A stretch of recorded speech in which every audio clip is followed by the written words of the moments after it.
It was a free spirit piece of land in Thailand, a land where everyone has their own house they built by their own hand. No bills were there to bother them monthly.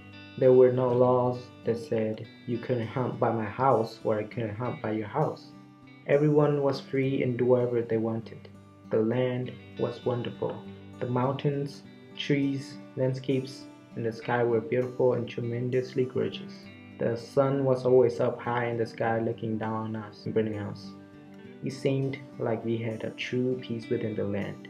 Well, it might seem there was peace for us, but life was horribly harsh. To get an education, my parents had to pay so much for my older sister and me to get all the materials for school. Wow, it's education, can't you believe it?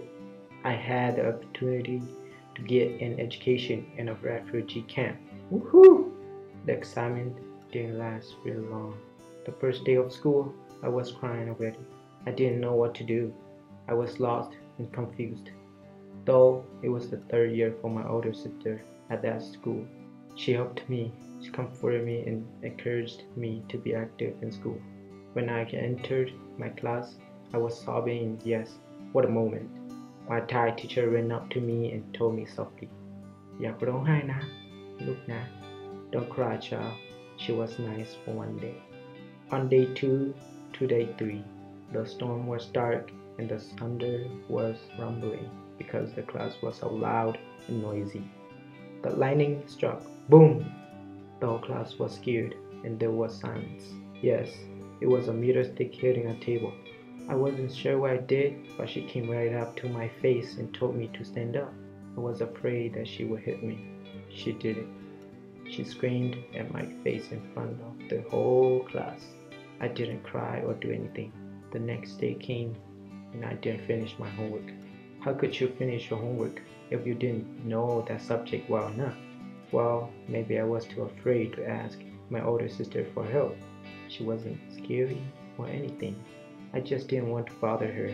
Not asking for help from my older sister was a bad idea. I went to my class and turned in my homework. 30 minutes later, the teacher started calling out names from students who didn't finish or do their homework. I was one of them lining up for some fun. I was last in the line. I saw my classmates getting hit by the meter stick. I was quivering. Some of them cried and some of them didn't. It was my turn, the last one, and once again, the whole class was watching. She was holding my left arm so I couldn't get away. I stood there, and all of a sudden, I felt the pain in my butt. My face was red, and tears were dropping like rain. That taught me a lesson. Ask for help when you need it. From that day on, my older sister became like a tutor to me. She would help me with my homework and reading and writing in Thai. She inspired me and set a role model for me. I followed her. I kept on moving, although it was hard and tough for me. I made it through.